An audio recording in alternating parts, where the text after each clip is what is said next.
Good afternoon, everyone, and welcome to our September HSAC meeting. We will begin as soon as we have a quorum. Thank you for your patience.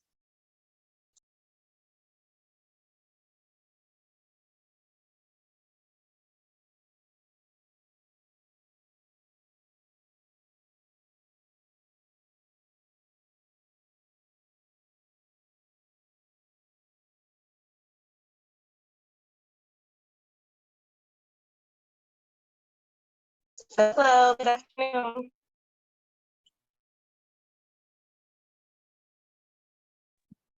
Hello, everybody.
Good afternoon.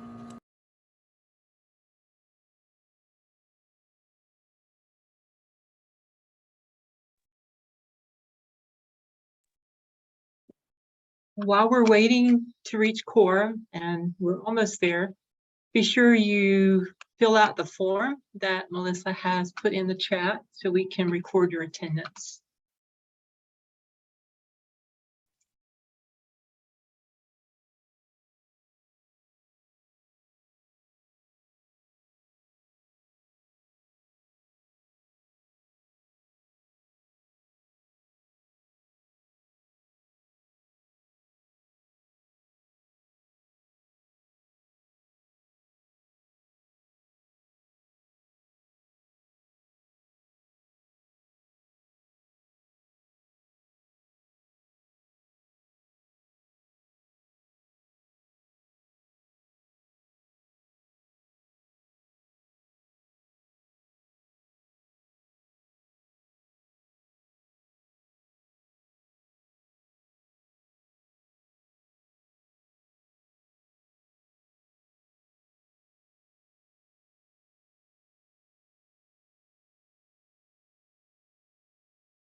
I almost missed your note there, Melissa. We have a quorum. I will officially call this meeting to order. Thank you very much, everyone, for your patience. We will start our HSAC meeting, as always, by reading the goals of our program. Our goals is to finish the job of ending chronic homelessness, prevent and end veterans homelessness, prevent and end homelessness for families, youth, and children, and set a path to ending all types of homelessness. I want to welcome all of our HSAC members, continuum of care members, friends, observers, others that are here today, and I appreciate you being here. We have a lot to do. So a lot of things that we're going to be voting on today, which is why it was very important to wait until we had a quorum to get started. I wanted to be sure that we were ready to do that. The first item on our agenda, well, first of all, of course, as always, when you're in a virtual meeting, be sure that you remain on mute if you're not speaking. If you know you're getting ready to speak, it's okay to come off mute to be ready. And then we'll just move forward from there. We do not have anyone signed up for public comments, and we don't have minutes yet to approve. Melissa is working diligently on getting us caught up on that because we haven't had a secretary for the HSAC since June, and we haven't had anyone to take care of that for us. So Melissa's getting those caught up. So in our October meeting, we should be able to vote on the June and the June and August minutes, and then the September minutes as well. So with that in mind, speaking of not having a secretary, I understand that we have someone who has stepped up to take on this role. Is that correct, Mr. Pierce? Yes. Thank you. Would you like to speak to the group for a minute before we take a motion and vote you in? So when I mentioned this to the leadership, I'm aware that there are potentials for conflict of interest around this, and so brought that as the first point in the conversation. I served 2 years as Secretary of Planning and Policy while I was serving on that. So my commitment is that particularly for executive committee meetings, I would review any agenda items in advance and notify the other members where I thought there could be a conflict, and certainly abstain as necessary and appropriate for that. And we'll also monitor that. There's some of that issue anyway with being on HSAC, but would like us to just kind of go in being mindful that that's the case if you would elect me to that. And maybe we stay in the situation of elected for 4 or 5 months and evaluate and make sure we're still all comfortable with it, but happy to serve in that way for this year, if that's appropriate. Thank you, Russ. I appreciate you clarifying how you would handle any potential conflicts of interest, because I know that that could come up. So with that in mind, I will entertain a motion to accept Russell Pierce's nomination as the Secretary of the HSAC. So moved. Thank you, Drew. I second. Ebony seconded. So if you are in favor, let it be known by voting yes in the chat. If you're opposed, nay, of course, and any abstentions.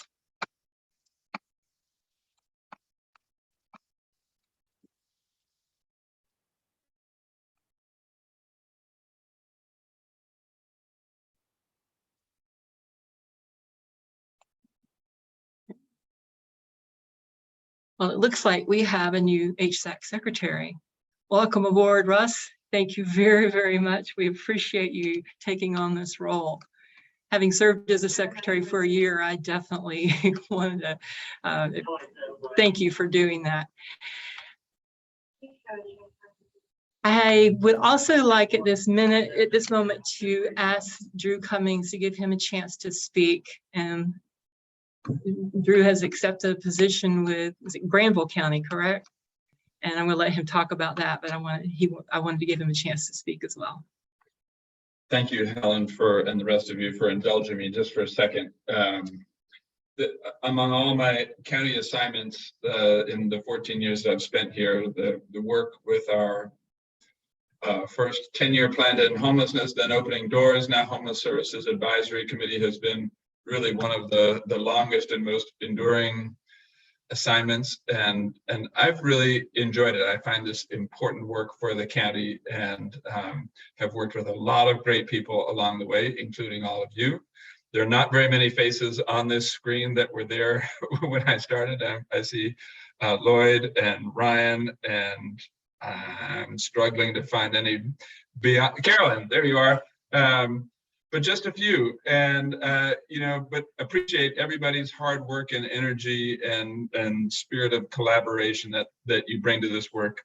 Is much needed, and I'll be interested to see what I find when I arrive up in Granville County as their new county manager, and see what their continuum and service environment looks like. But you've taught me a lot, and I appreciate it, and I hope you keep up the good work here in Durham.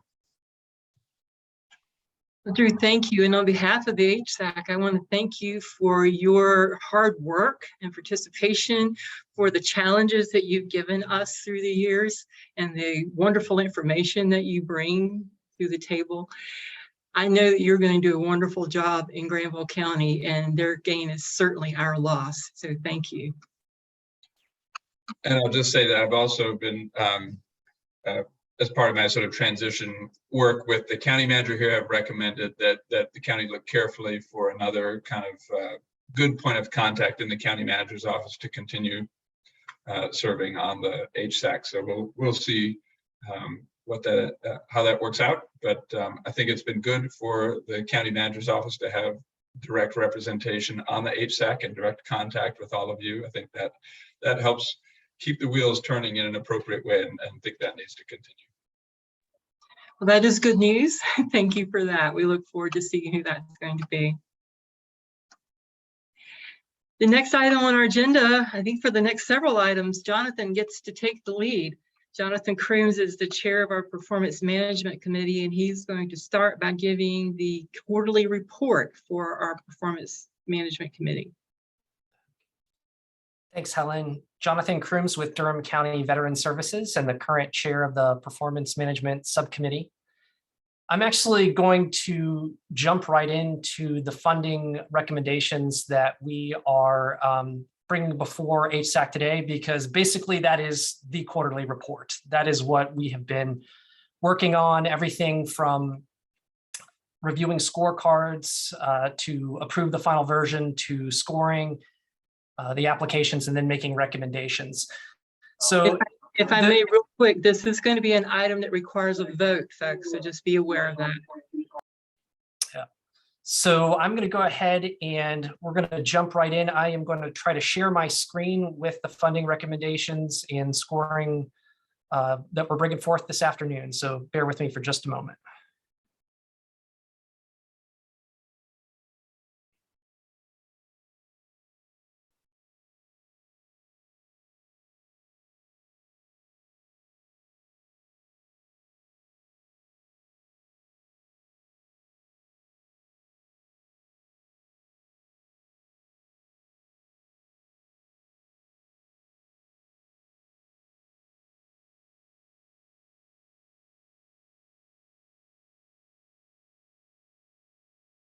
Okay.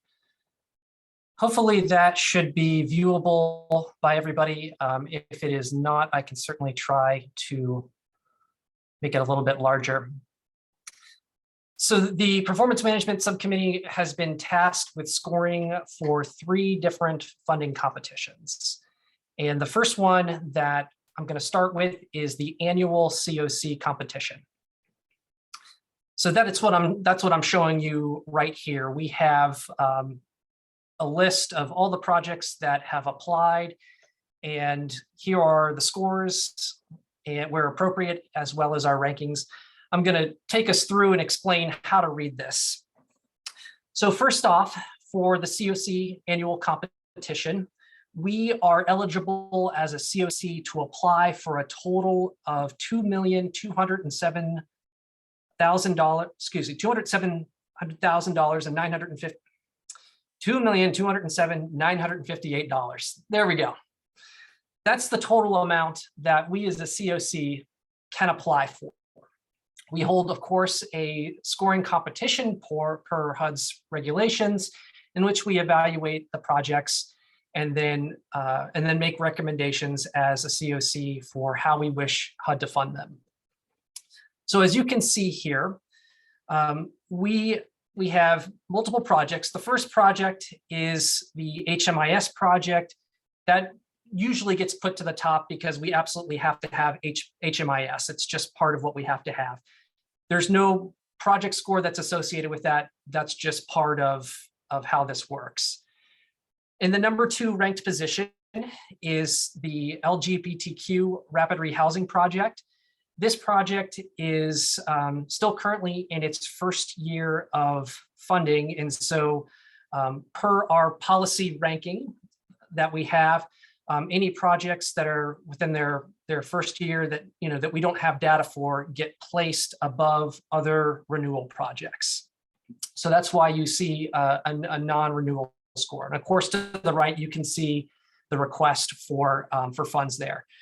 And then going downwards from ranked positions 3 through 10, those are our permanent housing and rapid rehousing renewal projects that have been scored. So you can see, and we've listed them by length of score there, by highest to lowest score. Congratulations are to be offered to Dash, who scored, that project scored the highest of all of them at 96.4%.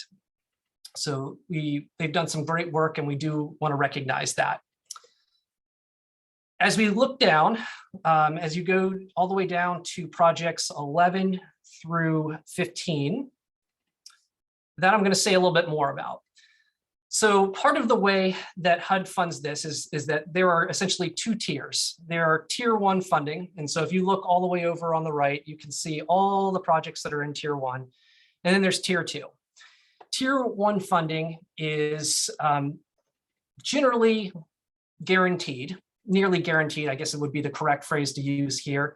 And that's usually going to be renewal projects and any other projects that we deem to be essential to the functioning of the COC, like the HMIS project. Tier 2 funding is additional funding that we are eligible for, but we only get it depending how well we score as a COC on our application in comparison with other COCs. So it's not guaranteed. So here's how we read rankings 11 through 15. One of the things that happened in the middle of this application process is that we did not have enough applications to cover all the funds that we are possibly eligible for. And so our lead agency, the Community Development Department, had a sit down with our projects in the community and invited them to apply for some more funding. And so that's going to come up here in just a moment. So project number 11 here, Streets to Home 1 expansion. They are not scored. They are the only project that submitted an application for tier 2 funding that made the deadline. And so our committee voted to go ahead and rank that above the other projects below that. The Families Moving Forward Rapid Rehousing project is also not scored, and there's a reason for that. So Families Moving Forward Rapid Rehousing project has 2 possibilities of getting funded here. They are applying for the domestic violence bonus, which is the exact amount that they're requesting, $206,227. If they are awarded that, then what will happen is the projects below that will be bumped up in ranking.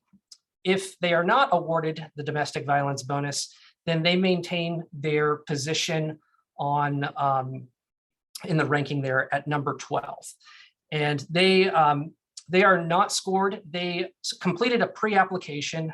They were unable to meet the deadline, but it was not their fault. It was an issue with eSnaps. And because they essentially submitted their application on time and it was no fault of their own, we felt they should be prioritized above the applications that we invited afterwards. And then projects 13, 14, and 15 are expansion projects from some of the tier 1 projects that came about from this conversation with the community development department to try to get us to apply for more of this funding.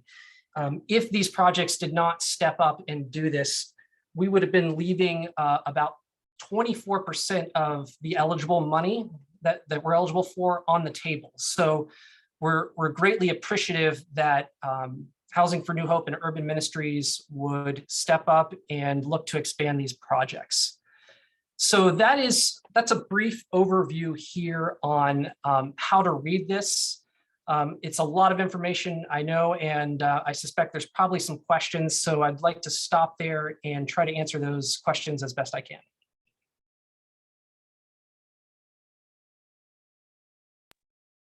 Does anyone have questions for Jonathan?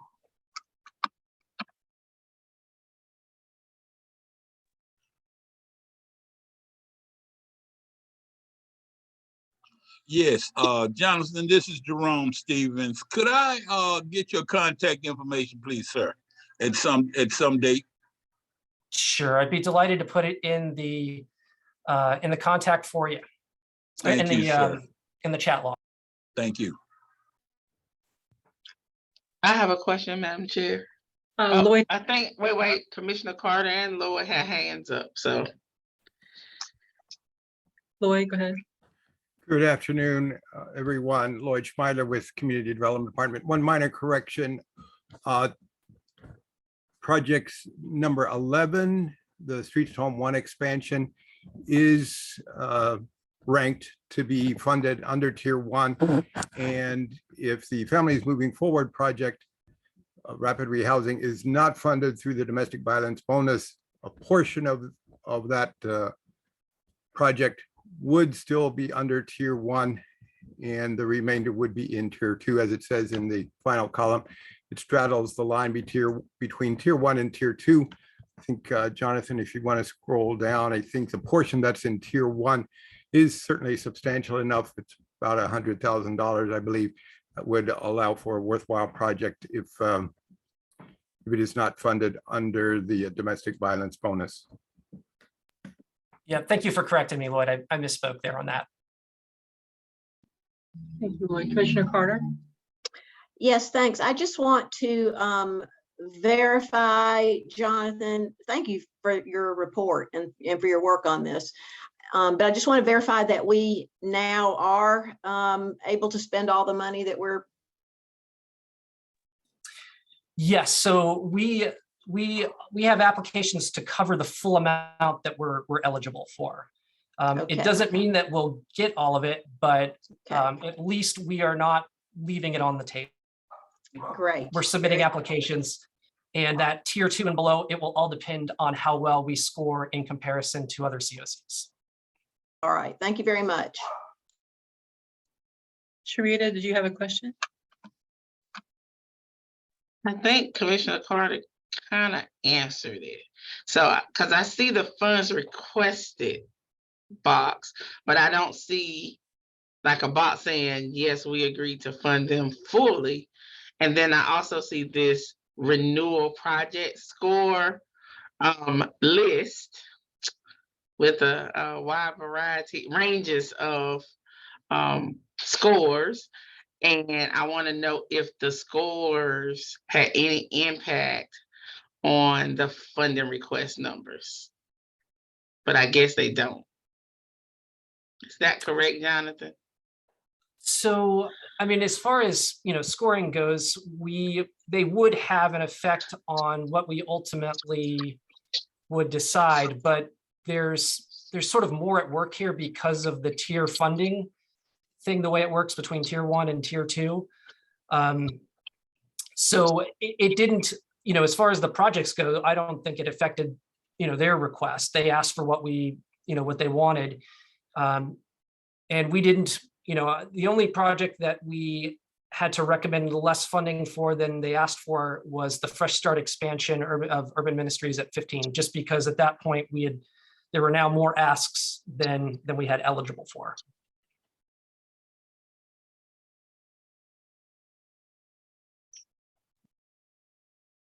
Thank you. So if, for example, something was to happen and we don't get funded anywhere near the level that we are potentially eligible, how would that play into the funding based on the renewal scores? Like, are there any concerns with some of these the scores that are on the lower side? Yeah, so that's a great question. So, and I'm gonna say a little bit about this, and then I'm gonna let Lloyd finish up because I think it kind of veers off a little bit into the technical area. But the funding in tier 1 is, it's generally it's almost guaranteed, provided that we continue to meet HUD's requirements. So at this time, I'm not aware of, if a lower score might affect that, but let me turn the rest of that over to Lloyd if you've got any comments on that.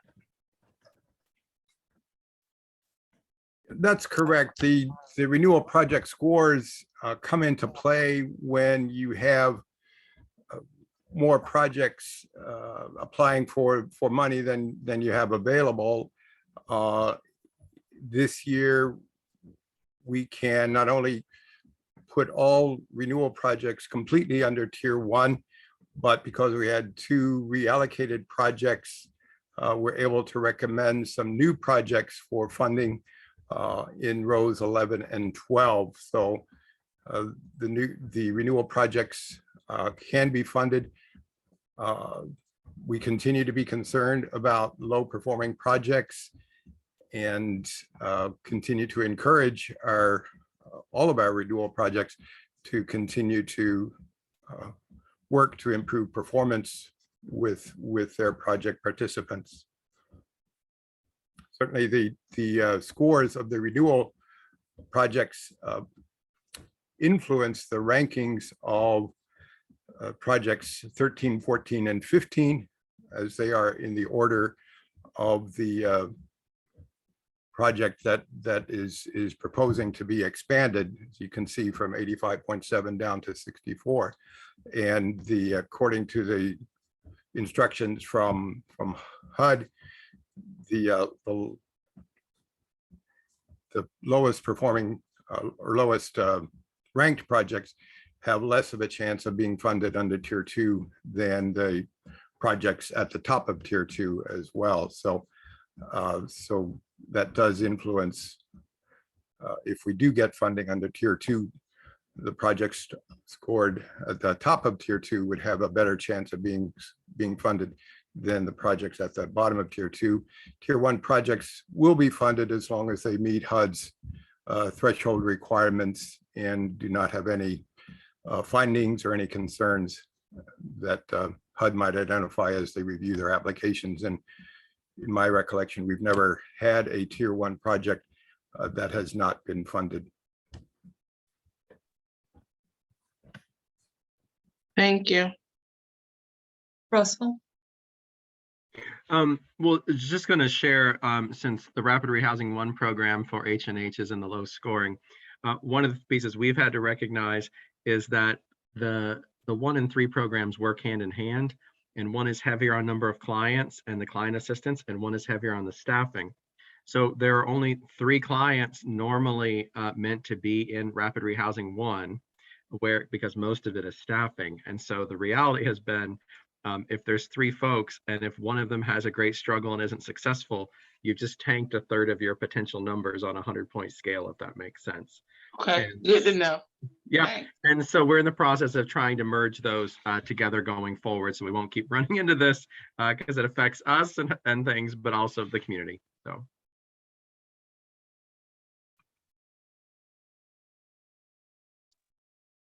Thank you. Jonathan, was there anything else on this item? You know what, I'm seeing some other hands coming up, and so I don't have anything else to offer at this time on this particular item, but happy to answer more questions. A quick question, can I? Yes. I saw on the agenda that that there was sort of a recommended amount of funding of I think 2.207 million, which does not equal the total in the requested funds column.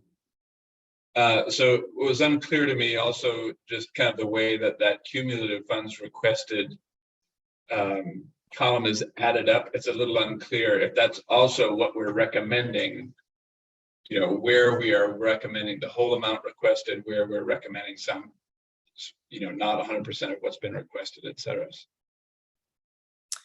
Yeah, so the cumulative funds requested is basically, you know, each of the funds requested added up with the one before. And so Okay. it's cumulative total.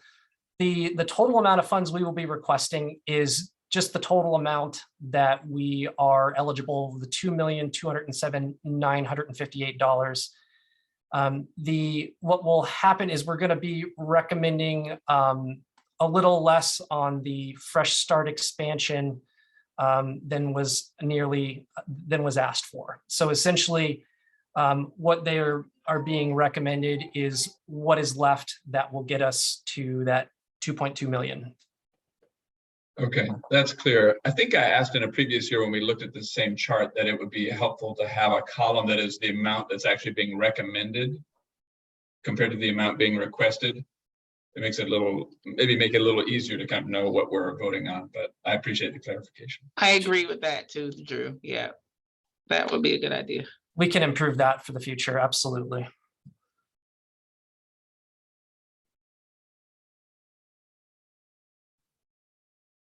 Are there any additional questions?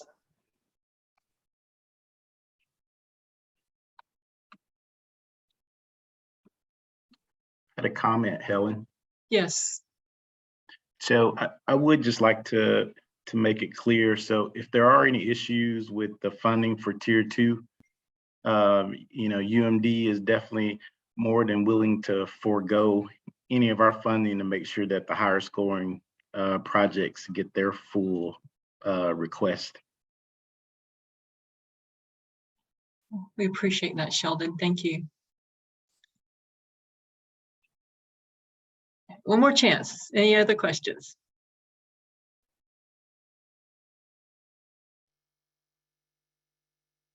Jonathan, you unmuted. Did you have another comment? I was actually just going to, well, I don't want to presume here, but I assume you're going to call for a vote. I did want to thank the members of the panel who worked on this. Shay Kennard, our vice chair, Danielle Butler, and Drew Wotan. Want to thank them for their good work on this. I want to thank the Community Development Department for, you know, moving to have these conversations to try to make sure that we're asking for everything that we're eligible for, and also want to thank the projects who are willing to expand, to consider expanding their, you know, the good work they're doing. So thank you. Thank you. So at this time, I will entertain a motion to accept the recommendations of the Performance Management Committee for this NOFO funding recommendation.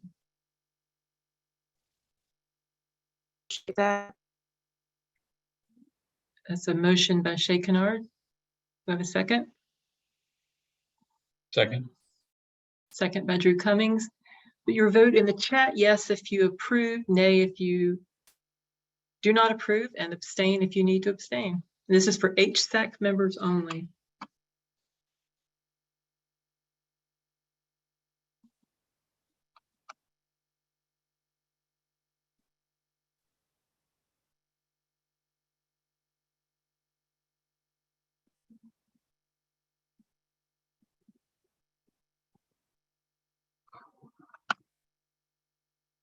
Keep forgetting to vote myself. Sorry about that. It looks like the motion passed. Thank you, everyone. We will move on to the next item, which is also Jonathan.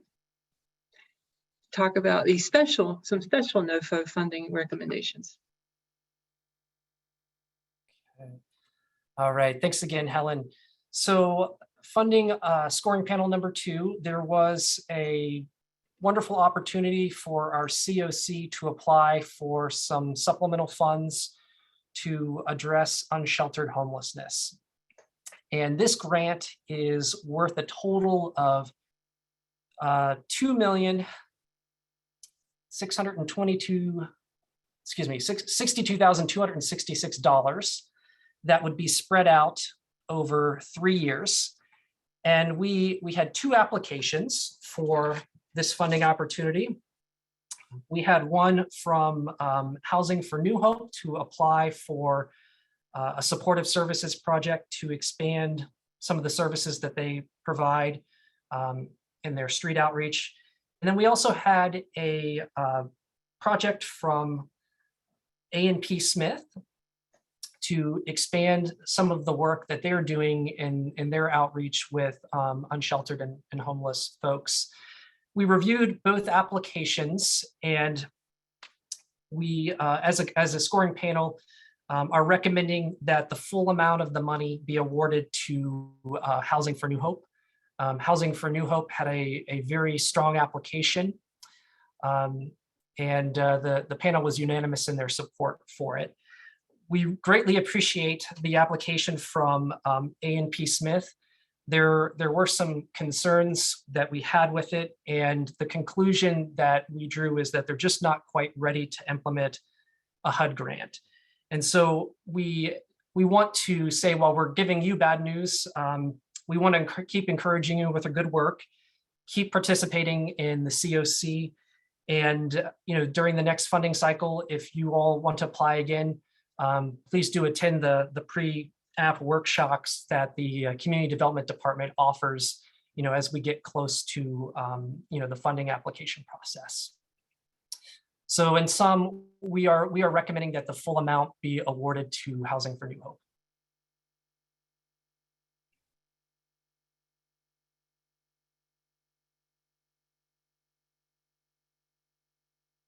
And I'm delighted to answer any questions that you may have. Thank you.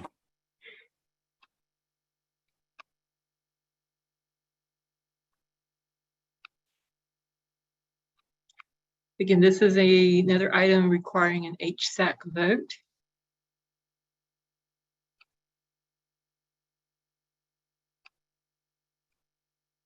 If there are no questions, I will entertain a motion to accept the recommendation of the Performance Management Committee for the special NOFO funding. Helen, it's Ryan. I've got a question, if that's okay. Sure, go ahead. I'm just wondering, if A&P has the opportunity to get feedback on their application, just so they might be able to kind of identify areas where they could improve their score and be more likely to be successful in the future. Absolutely. I believe they're on the call with us today. So we're more than happy to talk with A&P and to give some feedback. And that was also part of when I said we want to encourage their good work and participation in the CSA, we mean that. So absolutely, we want everybody to put forth as strong application as they can, and because that means some way or another we're going to be successful. Yes, we were able to speak with the gentleman on the call, and he was able to give me some information on why we were not selected. We are relatively new. We've only been doing this since 2017, so there is a lot that we have to learn, and I'm going to hang in there and keep attending the meetings and kind of pick up whatever it is that I need to know in order to best, help the citizens of Durham County. And we're glad to have you. Absolutely, thank you. Any additional comments or questions? Yes, I did have a comment or suggestion. One of the things that I mentioned in the scoring committee is that when it's time for us to review the scorecards, I really feel like at some point we should incorporate some type of live meeting, whether it's Zoom or over the phone with some of the applicants, because let's be honest, sometimes people don't look good on paper, and that's what can happen in some of these cases if they don't meet the letter to the scorecard. So I do think that including an additional maybe in-person interview with the applicants, giving them the opportunity to give us more information about their program would be awesome to incorporate in the future. I just don't know how to do that. So that's my only suggestion, so that the people who are applying have a better opportunity to get a higher score.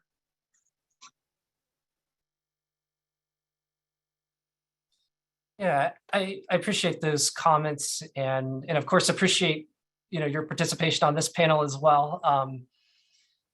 I would say, as chair, we're always looking for ways to improve the scoring process.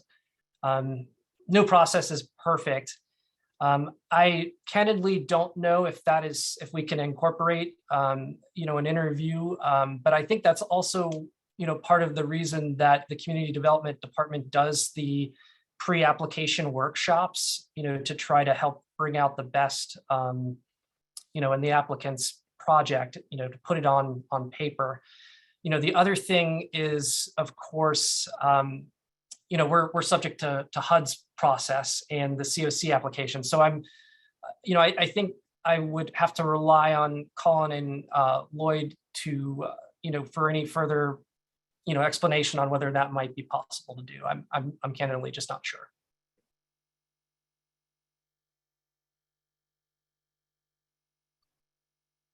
Thank you. I believe we had a motion, if I remember correctly. Was that right, Shay? You made a motion, right? Yes, I can make a motion for this one too. Yeah, that's perfect. Okay. And do we have a second?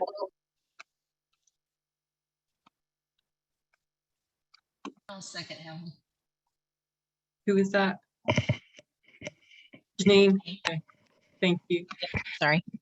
That's okay. Once again, HSAC members, if you would place your vote in the chat. Yes, if you approve.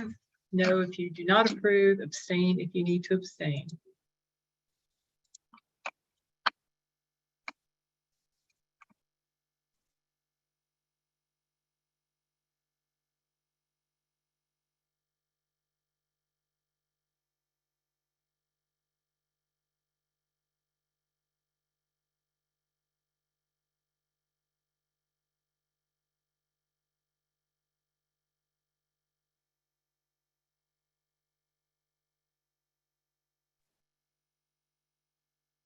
It looks like the yeses have it. The motion is approved.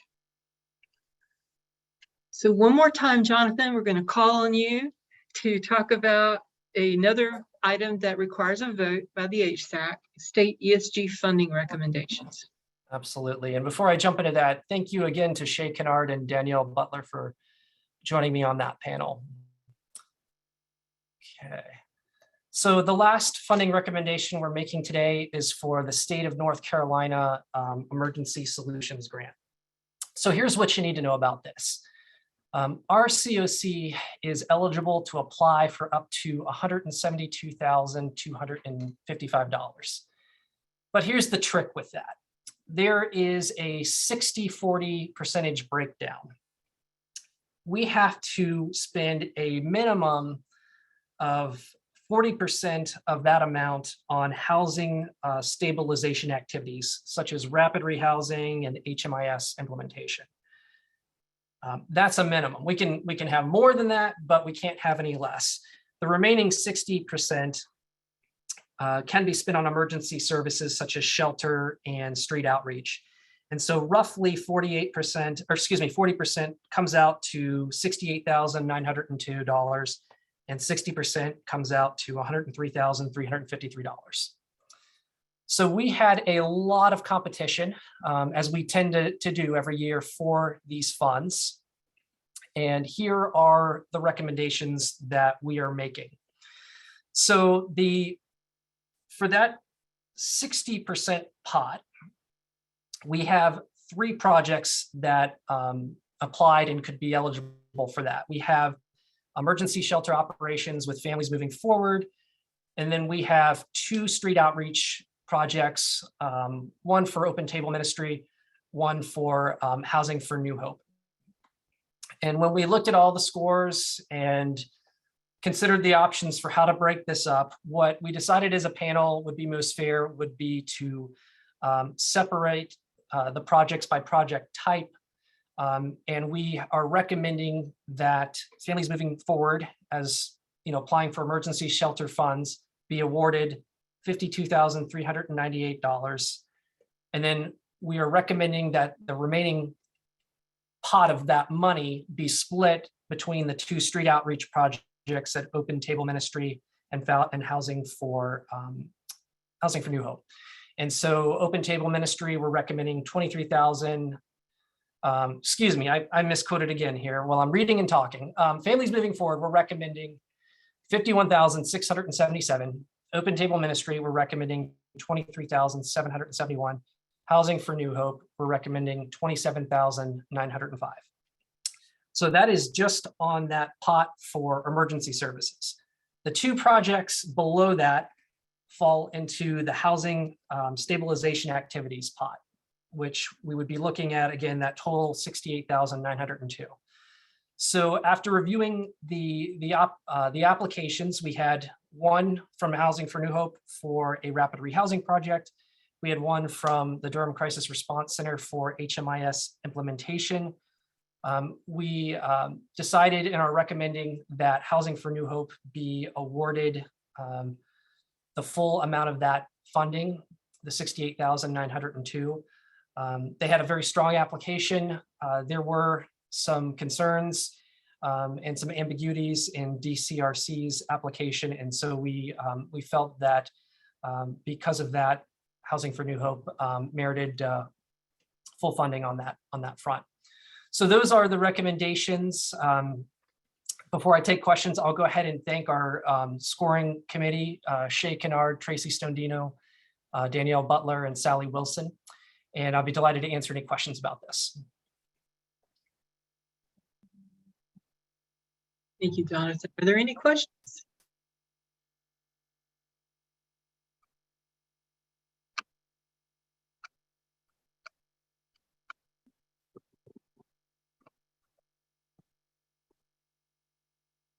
Go ahead, Russ. A question a couple of us have had previously. If an award makes it a non-viable project, what's the process and timeline by which we would say we're declining this we're declining this award, pass it on to someone else? What would be your process for that? A couple of us have asked that before, but I was asked to voice it. Okay. Lloyd, if you could answer that, because I know that you all as the lead agency, put together that application. So I think that's probably going to be more something that would affect your timeline. Thank you, Jonathan. Thanks for the question, Russ. I think based on how we've been doing this competition in Durham,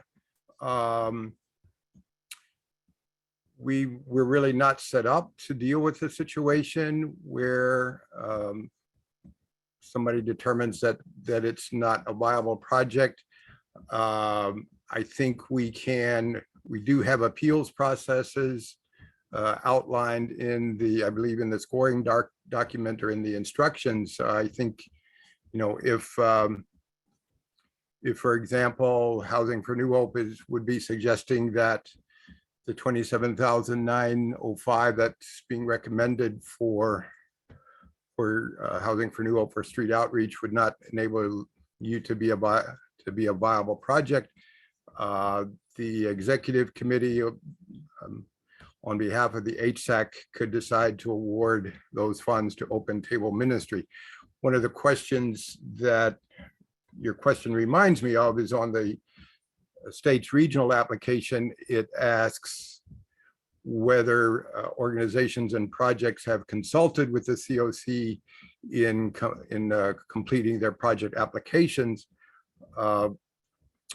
We generally, over the last several years in which I've been managing this competition, have not directly consulted with projects, at least during the competition phase, for the sake of ensuring a transparent and open and fair process at the COC lead agency level. But I do think, you know, if these recommendations are approved by the HSAC and one of the other applicants suggests that the recommended funding amount or approved by the HSAC would not provide sufficient funds to operate a viable project, the executive committee of the HSAC could decide to award those funds to another applicant.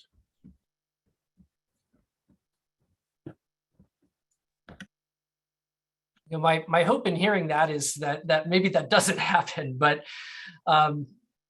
you know, my concern, you know, would be that you know, I hope we don't end up in a situation like we did with the COC annual competition where we could be leaving money on the table. So I certainly understand that things happen and there are lots of complexities in running projects and organizations. But I hope as a COC that we always find a way to put forth proposals that ask for the full amount, because I just would hate to see us leave money on the table for our homeless residents. And then one other quick question. What is, because I think I've been here 3.5 years. I think this is the third time or so I've seen something like this where I don't fully understand the relationship between scores and prioritization. So as part of your scoring, and because, I mean, I think it's the third time I've seen a situation, we happen to be one of the ones at this time where the highest scoring is not the main one funded. So is planning and policy providing recommendations for, we want X amount to go to shelter, we want X amount to go to street outreach? What guidance is given to the scoring committee and from what group? And I may have missed a meeting where that was discussed, so I apologize. Sure, what great is the relationship question. between scores and what you're actually recommending? So we do, ideally, you know, we take a prioritization policy from policy and planning. And so if there is a prioritization, then we've got to go by that. If there's not, then you know, we're left to kind of figure out how best to and how fairly to, you know, to award the funds. And you know, there are certainly other ways that we considered. And what I think we settled on is that it's kind of hard to compare shelter and outreach. You know, those are, you know, two different projects. We felt that Families Moving Forward's application was strong enough that we could, you know, score them and keep them in their own category. You know, we obviously had two street outreach projects competing for funds. We could have elected to go a different way. You know, after discussing the options, you know, this is what, you know, the best way we came up with. Ideally, you know, we would love to have a prioritization, you know, request come from policy and planning. Sometimes policy and planning, you know, gives us that. Sometimes, you know, they say we don't have a priority for this funding, you know, funding cycle. So we do the best we can.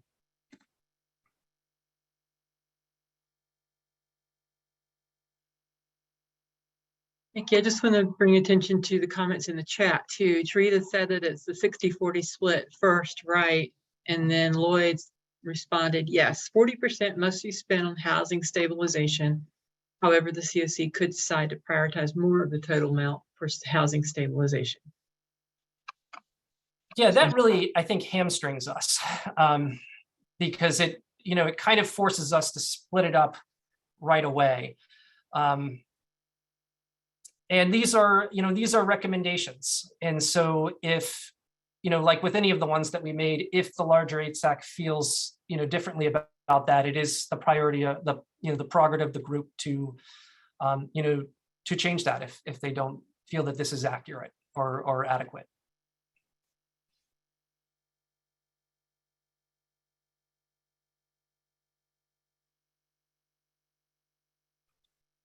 Any more questions or discussion?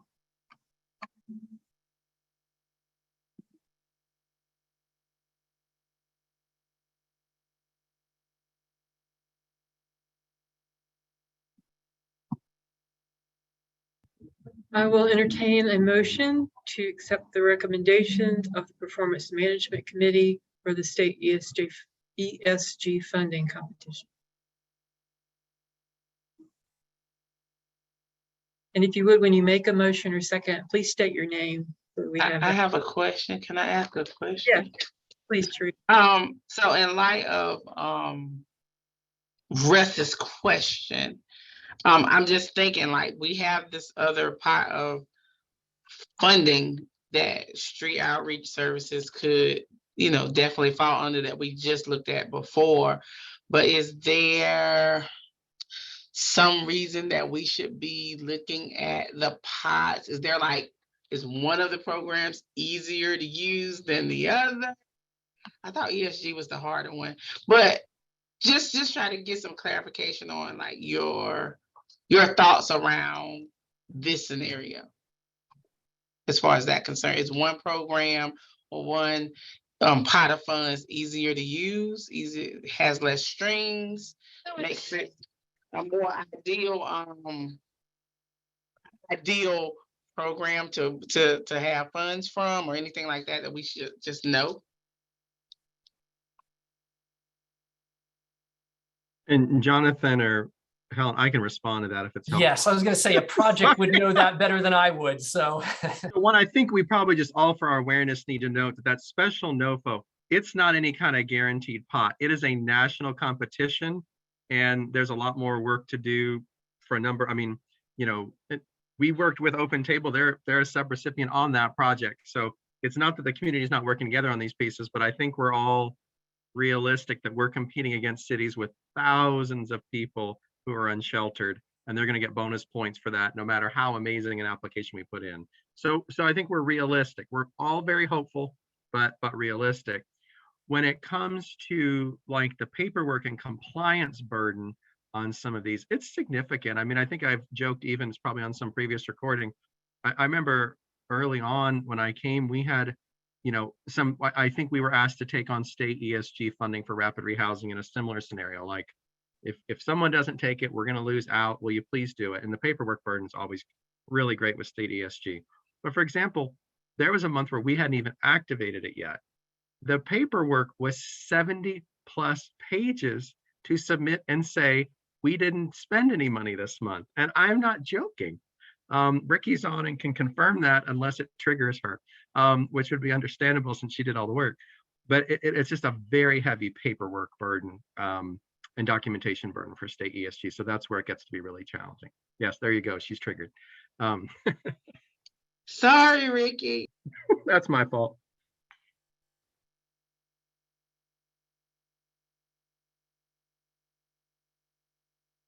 And it's even like 4 monitorings or more a year.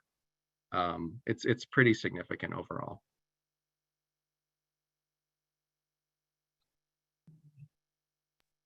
I'm sorry, Helen, that was my only question. That's okay. Thank you.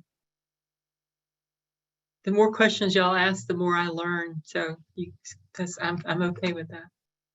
And we want to make sure that everybody has the information they need to make an informed vote anyway. So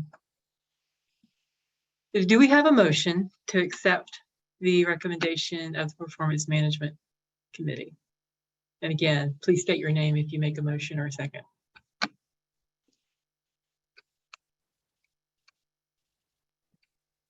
I make a motion to accept. Shay Kennard.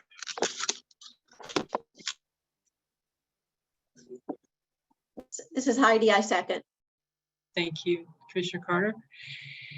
Please place your vote in the chat. Yes, if you approve. No, if you do not approve. Abstain if you must abstain.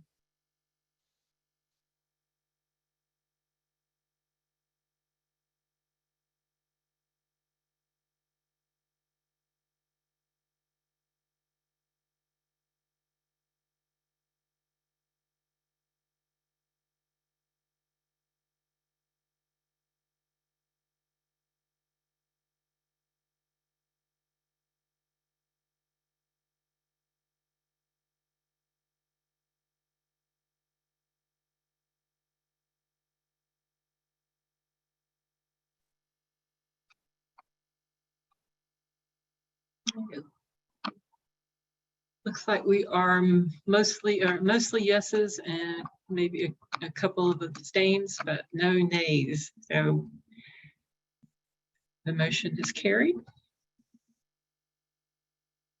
And we're not through voting yet, folks. We got two more. So this time I would like to thank Jonathan and the Performance Management Committee for all of your hard work in getting all of these ready for us to vote on today. Thank you for that. Thank you everyone for your questions and comments. And we can now move forward to our next item. Rita asked, will we get a list of funding streams approved for the various projects in a follow-up meeting?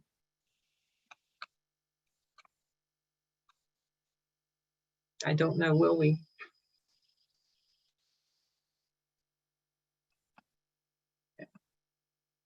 But while you are thinking about the answer to that question, we will move on to Colin Davis, who's going to talk to us about the COC written standards. And this again is a item requiring a vote. Thank you, Madam Chair. Appreciate it. I'm going to share my screen here. This is, as some of you may be aware, we have a shoot, that's not the right one.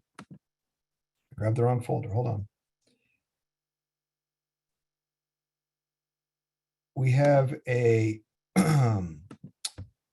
monitoring by HUD starting next week, and one of the things that they are asked, one of the requirements that we have is a update of our written standards. And it's been a minute since we've updated our written standards, and due to COVID, we needed to go through the written standards and sort of incorporate what we did with our ESG COVID funds.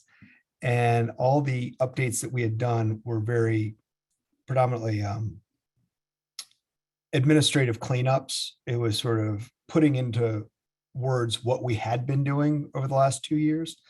And then we had to add a prevention section in our written standards because that hadn't been in there because we had never had a homelessness prevention program in Durham. So we put together updated these, the Policy and Planning Committee reviewed these at their meeting on Monday and made the motion to go ahead and approve them at their level. So we're sharing them with the full HSAC. We sent them out, and thanks to Melissa, she helped me sort of put together a brief PowerPoint that highlights the changes. So it'll be a little less confusing. There we go. This should be the right one.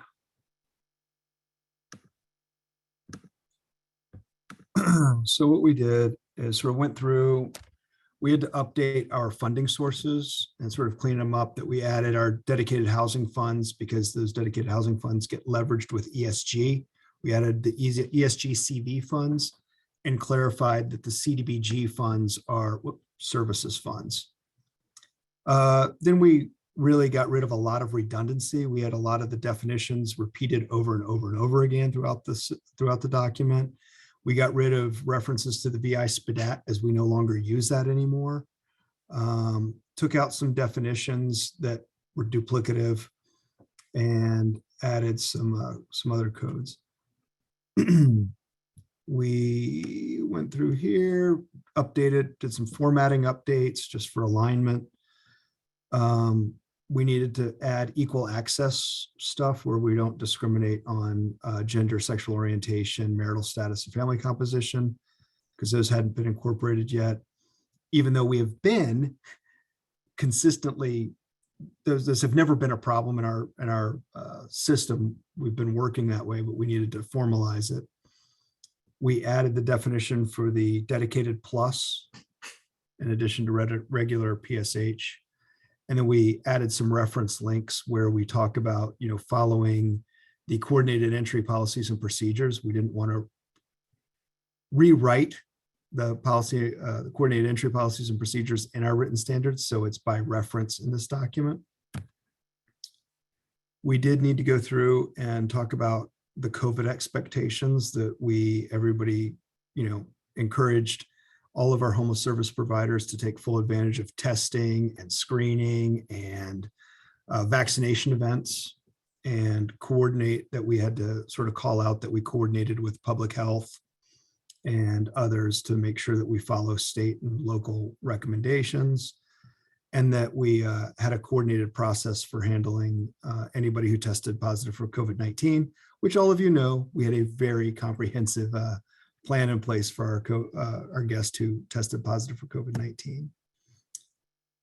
We also needed to, this was the chance where we had to codify how and why we stood up a non-congregate shelter for those who were medically vulnerable during COVID-19, and sort of how they would be screened and referred to the appropriate shelter. So these are the changes that we brought in addition to what I said earlier, the prevention standards that we had to put into the document. So out of the 37, however many pages it is, these are the changes rather than you having to go through and find all of them. These are the highlights of what were updated.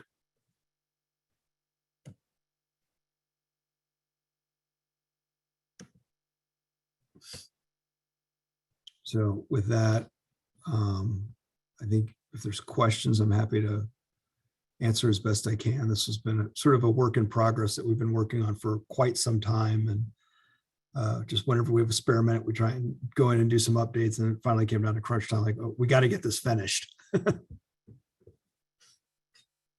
Thank you, Colin. Appreciate the hard work of your team getting this done. Are there any questions for Colin on this document?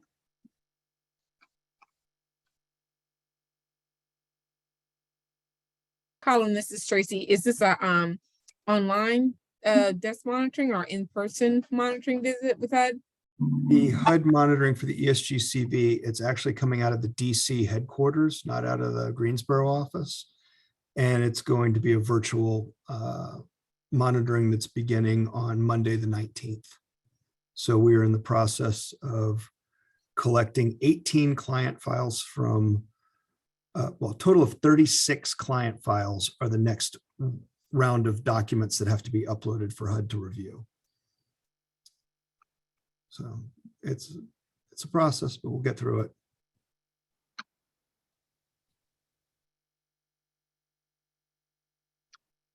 Anyone else?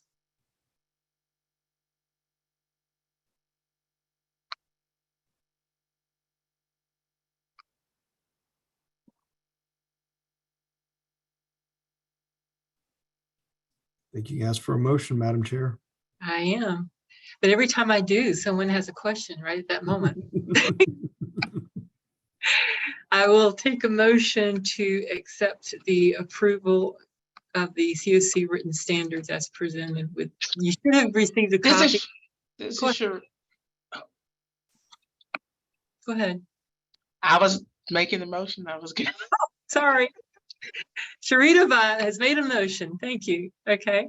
Do we have we approve the changes presented by Colin today on our written standards? Thank you. Do we have a second? Ebony Ross seconds. Thank you, Ebony. Place your vote in the chat. HSAC members only. Yes if you approve, no if you do not, abstain if you must abstain.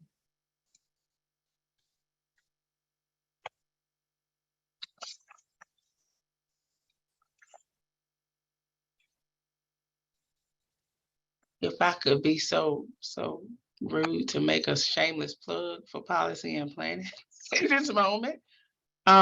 This is a document that we talked about and we're still talking about, and we're hoping to come up with a better way of kind of refining our processes. And it would really be nice to have more members on our policy and planning committee who can speak to the real day-to-day application of the written policies and the needs for change. So my shameless plug, policy and planning needs you. We are not just open to other HSAC members, but also to community members who have a vested interest. Please, please, please consider joining us and lending your voice. and helping us to be a better continuum. Thanks. Yeah. I'm sorry, Helen. No, that's quite all right. And we meet the second Monday of the month, right, at 10:30. I'm on the Policy and Planning Committee too, so that's why. We have, okay, looks like the motion passed. Russ, I'm glad you finally got to vote on something. That's great. All right. We have one more item. This one will require something a little bit different. We'll explain that when we get to it, but I'm going to ask Lloyd to go ahead and talk about the COC NOFO update. Good afternoon. Once more, let me share my screen. Try to.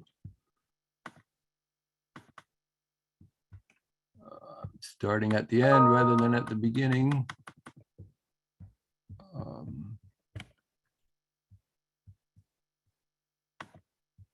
Madam Chair, can you see my screen? Yes, yes, we can see it. All right. Then let me figure out.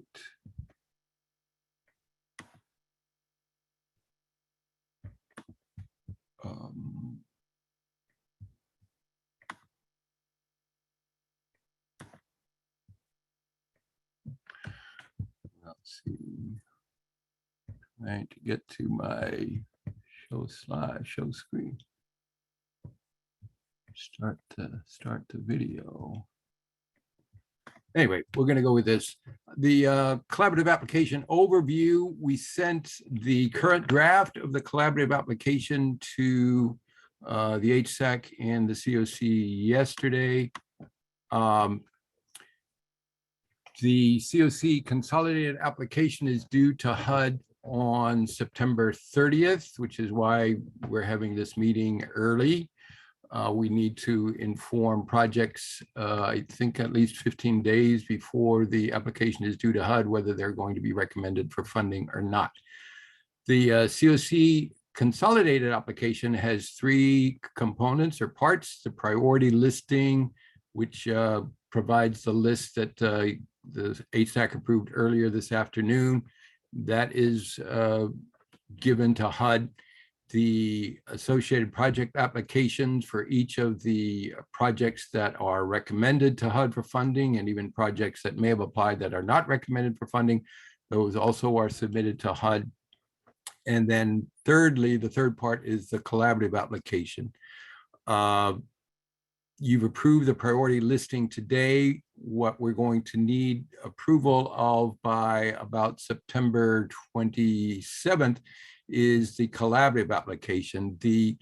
And we're requesting that at the conclusion of this presentation, the HSAC member make a motion to allow an email vote to approve the collaborative application prior to its submission to HUD. So this presentation, I certainly am inviting any COC members to review the collaborative application draft that was distributed yesterday, and to send questions, to send comments, to send suggestions for improvements to me at lloyd.schmeidler@durhamnc.gov. Hopefully people know how to spell my last name in this body at least. And we still have a couple weeks to make corrections and additions to the collaborative application. So the collaborative application this year is being scored on a 200-point scale by HUD after they receive it. And these are the 5 basic areas that they are reviewing. As I think most people on the call know, a big part of being a continuum of care is the whole issue of coordination and engagement. How are we engaging with community partners to help address the needs of people experiencing homelessness? The project review and ranking process is also a key component of the collaborative application. We have to describe that to HUD, what we did and how we've done it. We provide them copies of our ranking tools, etc. HMIS and comparable database in our PIT count practices are also part of the application. System performance, how we're doing to address homelessness, is a big part of how we are scored. And then finally, the coordination with housing and healthcare is also a smaller part of the what is scored. So a few additional thoughts about each of those sections. In terms of coordination and engagement, these are some of the things that HUD is looking at. They're very concerned about whether we're really involving representatives of the broader community, from workforce development, from education, from healthcare, from city and county government. Wide variety of stakeholders are listed. And if we looked at the document of the collaborative application itself, you would see probably about 30 different groups that are listed. Disability advocates, LGBTQ, youth programs, etc. And the coordination with other partners is also a key part of the question. We have questions about that, how we're coordinating with federal and state partners, how we're coordinating with domestic violence organizations, broad range of the community stakeholders, how we're addressing the needs of subpopulations, whether you're talking about, again, DV survivors, LGBTQ subpopulations, other people in the community. What are we doing to address their needs? Families, how well are we working with the school systems to address the needs of children experiencing homelessness and the McKinney-Vento programs, et cetera. All of those subpopulations are referenced in the collaborative application, and we need to tell HUD what we're doing to address the needs of people in those subpopulations. How are we doing with housing first? What we're doing on coordinated entry. Several questions in this year's collaborative application about racial equity and what we're doing to discover racial disparities, as well as what we're doing to address those disparities. And then an increasing focus at HUD as well is how we're involving people with lived experience in decision-making processes throughout our COC. Project review and ranking, these are a few items that HUD looks at. Do we really have objective criteria for evaluating not only our renewal projects, but also our new project applications? Are we using objective criteria? Are we evaluating projects on rapid returns to homelessness and the severity of barriers to housing? And again, promoting racial equity. Are we reallocating? We did do some reallocation this year. HUD standard, however, is that we reallocate at least 20% of the amount of our 2017 annual renewal demand. And according to my calculations, the two reallocations that we're doing this year only amount to 16% of the annual renewal demand that we had in 2017. So we haven't met that threshold. So it is an invitation for us to, again, look at, should we reallocate low performing projects in 2023? These are the issues around the HMIS and point in time count. HUD evaluates whether we met their deadline for the submission of the HIC and the PIT. And unfortunately, we had some technical issues, communication issues, and got the PIT submitted on time, but did not get the HIC submitted on time. And I think that's going to lose us one of the 200 points available on the collaborative application. I think in light of the challenges we had with the Durham Crisis Response Center and helping them get a comparable database set up, it's clear that we're not the only COC that has been struggling with that. Others have as well, which is why HUD is asking more clearly about what we're doing to support DV providers with comparable database implementation. HMIS bed coverage rates we're generally doing well on, and we're also asked to evaluate how we counted homeless youth.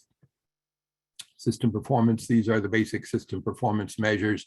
They're not specifically, they are a key part of our supplemental NOFO's collaborative application.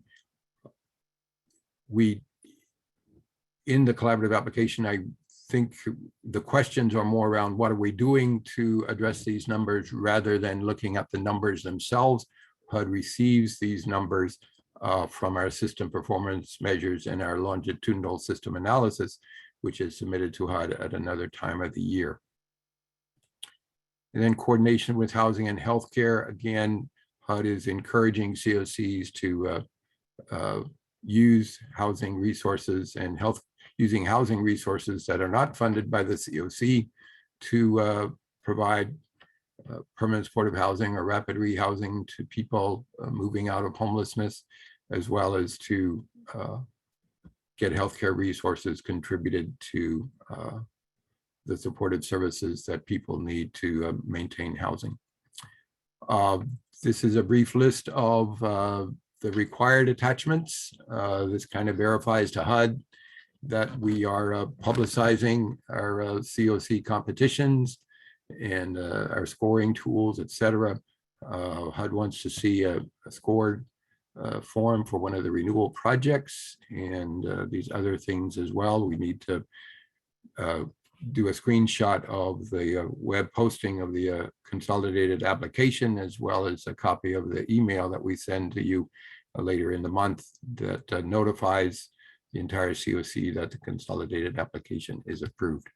So that's a brief overview of what the collaborative application is about. I do encourage particularly HSAC members to read the entire draft. And again, HSAC members, as well as others on the call, are welcome to send me comments and suggestions for improving what's already there. Madam Chair, back to you. Ricky, I see your hand. Yeah, thanks, Helen.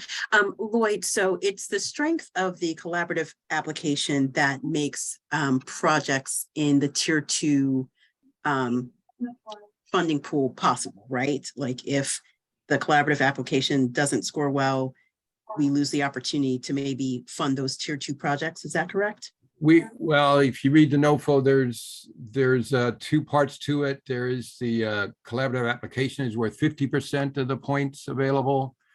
And then the ranked position of the applications themselves get fewer points as you go farther down the list. So for example, we have, I think, 4 projects in the tier 2. 50% of the scores for the first project will be the half of the score of the collaborative application. The other half will be I think 100% of the score, or maybe it's a complicated formula. Let me leave it at that. But I do know that it goes down in increments. So for example, the first project might get 100%, the next project might get 75%, then 50, and then 25, so that the last project in the rankings gets very few points.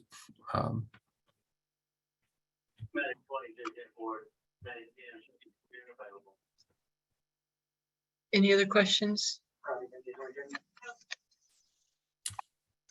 I would say HUD has an example in the NOFO, and I still can't quite understand how it ranks.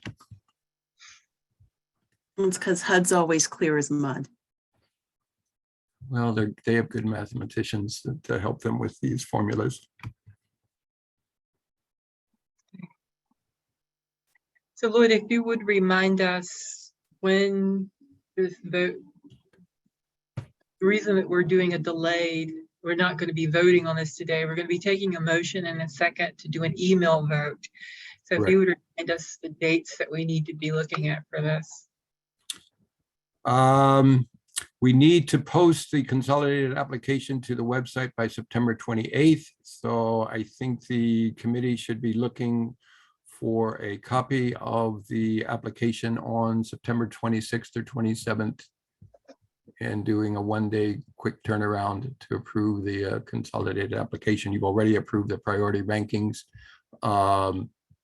There'll also be opportunities to review the project applications. We will get them posted as well. They're part of the overall consolidated application. So the plan is to get an email out to all of the HSAC members by the 26th so that they can vote by no later than the 27th, so that you could submit the application on the 28th. Is that my understanding? Is that correct? I would say we can delay that by one day. My issue is I'm going to be out of town on the 26th, and I don't want to commit my colleagues in the department to get it out to you on the 26th while I'm still gone, because I don't know where it's going to be, but we will get something to you on the 27th for sure and have a one-day turnaround.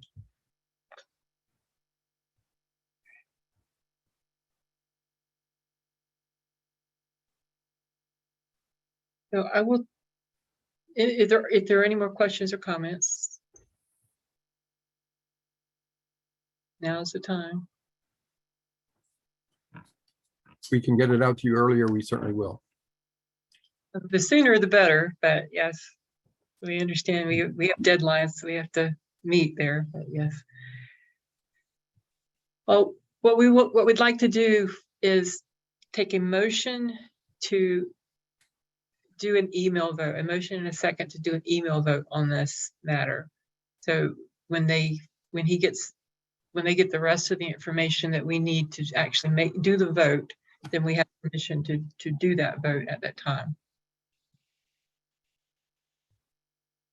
That makes sense. So we just need a motion and a second to do an email vote on this matter. Shahisha Bell, I motion that we do an email vote. Thank you, Shaisha. Anyone a second?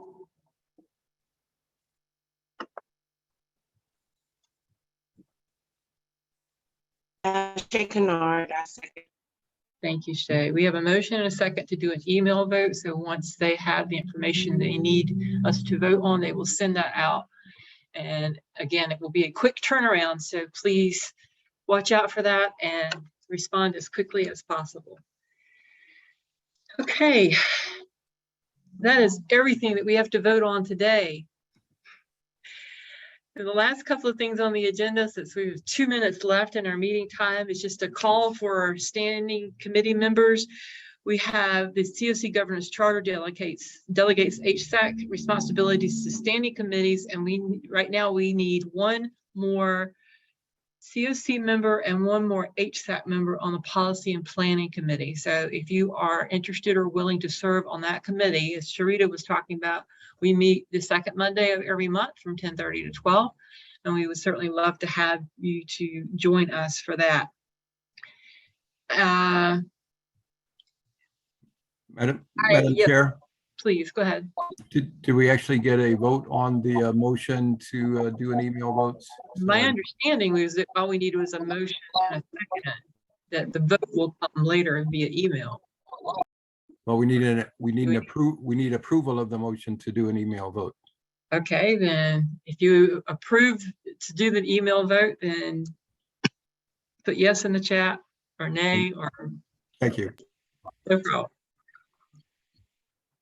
If it's possible, I don't mind being on the Monday meeting. You can definitely forward it over to me.